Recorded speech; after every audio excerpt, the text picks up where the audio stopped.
algebra. Solving quadratic equations can be a walk in the park. I don't know, whenever I try to solve these problems, I feel kind of trapped. Just read through your list of options to see which one you like the most.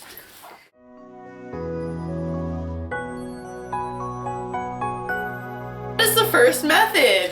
Factoring!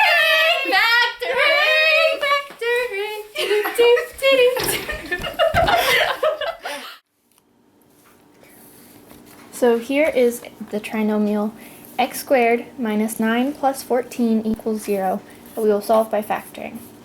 This one is very easy because there is no coefficient here, or the coefficient is 1.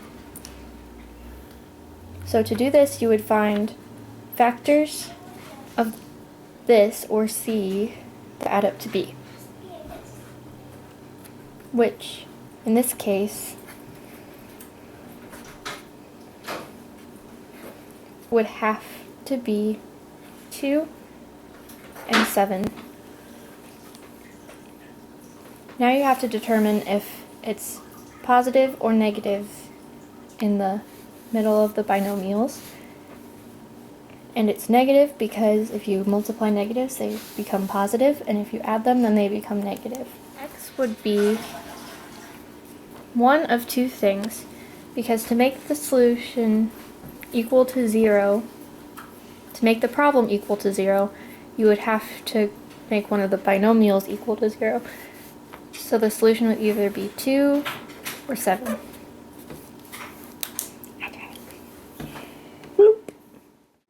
I'm going to solve this equation by factoring using the ACB chart method. So first of all, the 2 is my A value, the 7 is my B, and the 6 is my C.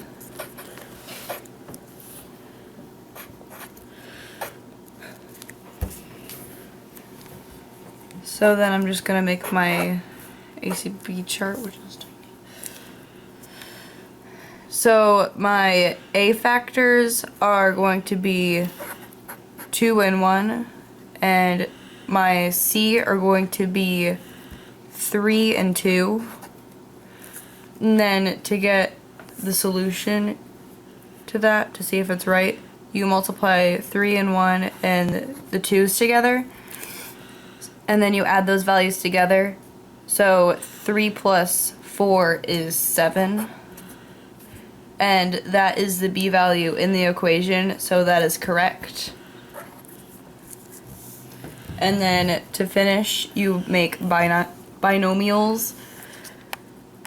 So you do that by using the numbers like 2, and then you put x plus the 3.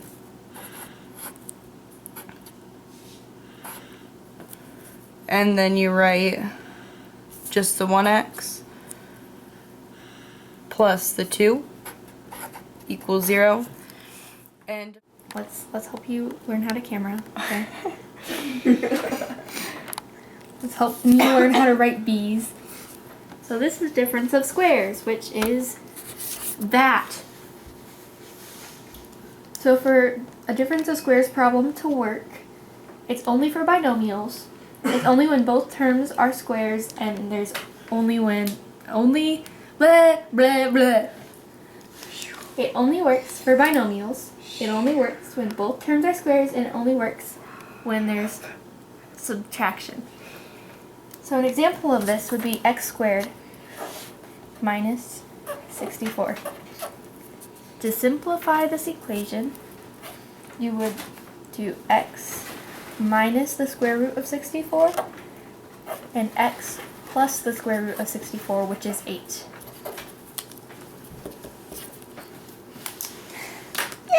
A to the third minus a squared b plus 10a minus 5b.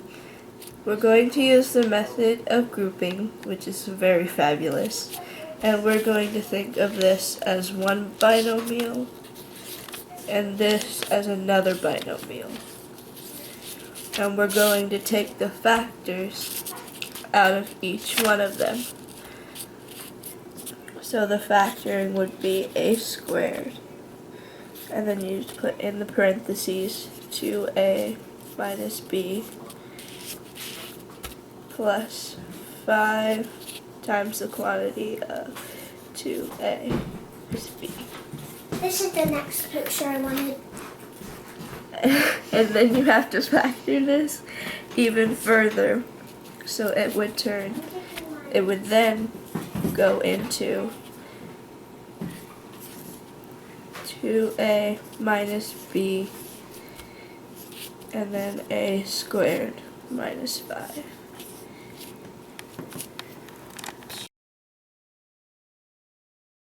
The squares. We're going to start by subtracting 12, which would be x squared minus 6x, leave a space, equals 7. So you take this value, you divide by 2 and then square it, which would be 9. So x squared minus 6x plus 9 equals 7, but because you added 9 here, you have to add 9 over here, which makes it x squared minus 6x plus 9 equals 16. After simplifying, you get the equation x minus 3 squared equals 4. So from there, you take the square root of x minus 3 squared and the square root of 16. I think that this is supposed to be a 16. I think. So x minus 3 is equal to positive or negative 4. So add 3, x is equal to 3 plus or minus 4. So x would equal negative 1 or 7. Bam! Did the thing.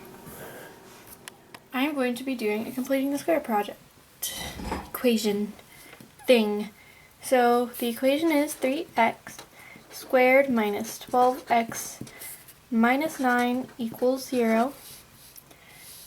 So you add 9 to both sides. So then your equation equals 3x squared minus 12x blah equals 9. Everything over 3. So now equals x squared minus 4x something equals 3 plus something. In this case, the something would be 4. So from there, you find the square root. So square root of x minus 2 squared minus, oh heck, not minus, equals, sorry, equals plus or minus the square root of 7. X minus 2 equals plus or minus the square root of 7, which means that x equals 2 plus or minus the square root of 7. And that would be your answer. X equals negative b plus or minus the square root of b squared minus 4ac all over 2a. That's a quadratic formula. Everybody loves it. Mr. Lindell's a bully. Everybody loves it.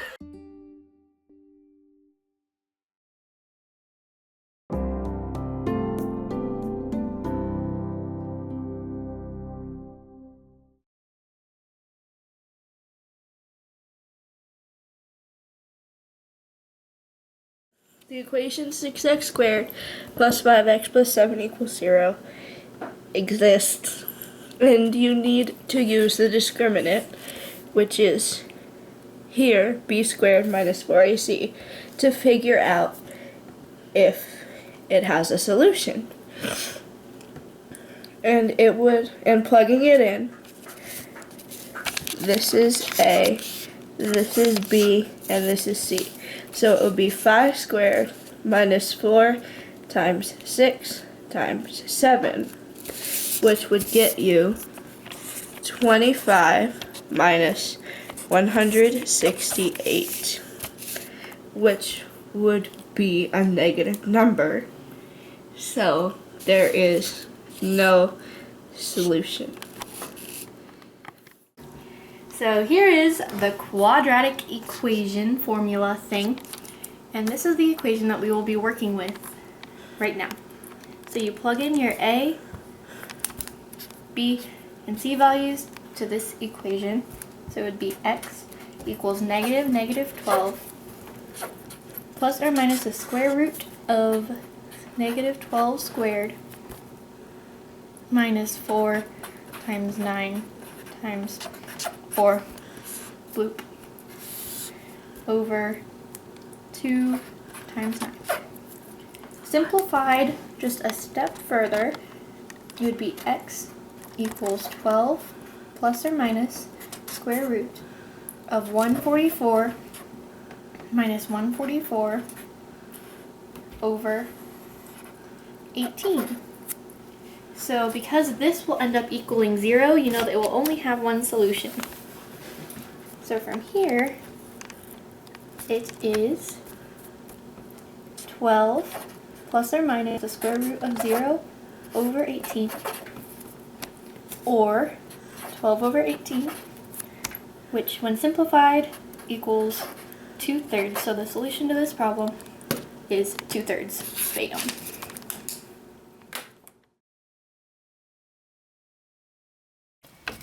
Here I'm going to be explaining graphing with no real solutions. So an equation, here's a graph, 1, 2, 3, 4, -1, -2, -3, -4, 1, 2, 3, 4, -1, -2, -3, -4. So for this kind of equation, it would look like y equals x squared plus 2, as an example. So if you go 2 up, so 1 squared is 1 plus 2 is 3,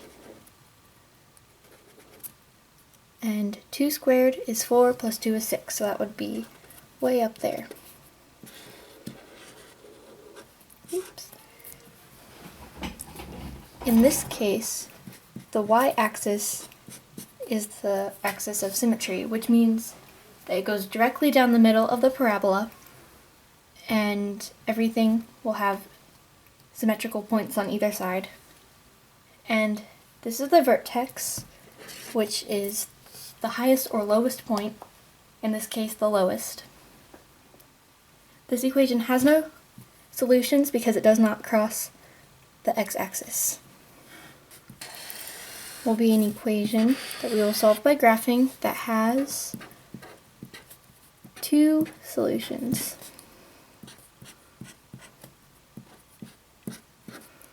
So the solution would be y equals x squared minus 1. So the vertex would be at -1. 1 squared is 1, minus 1 is 0, so that would be there. 2 squared is 4, minus 1 is 3, so 1, 2, 3, and that would be those points. So the parabola goes like that and continues on. This is the vertex, which, as said in the previous one, is the highest or lowest point on the parabola.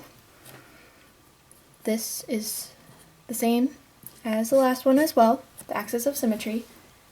And these are the solutions, because this is where it crosses the x-axis.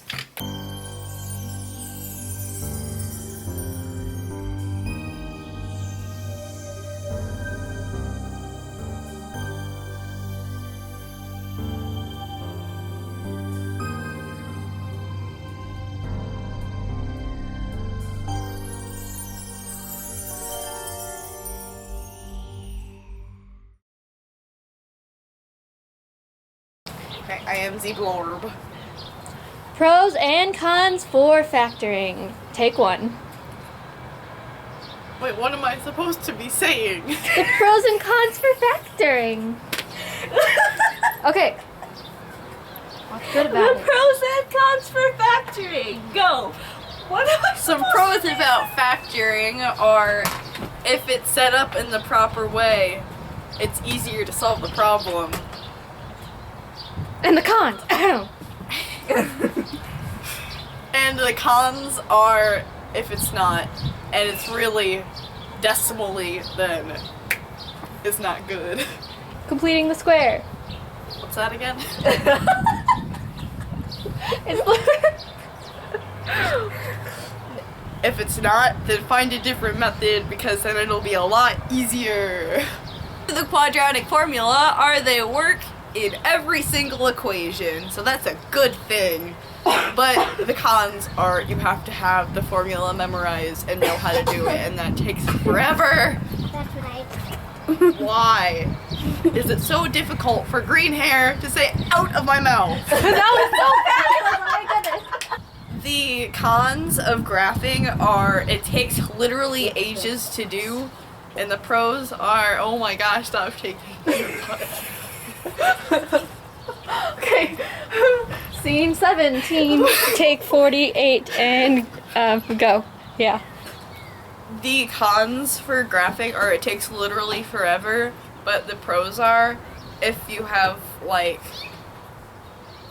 the equations in the form that you need to graph the line, it's actually pretty easy to do.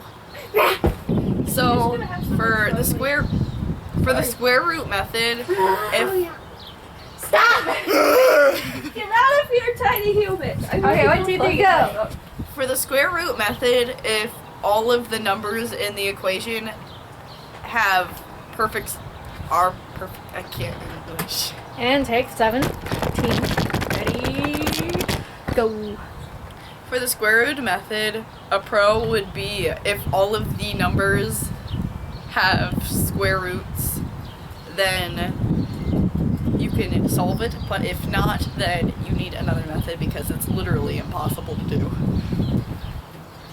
You have been revealed! You have been revealed! I've been revealed!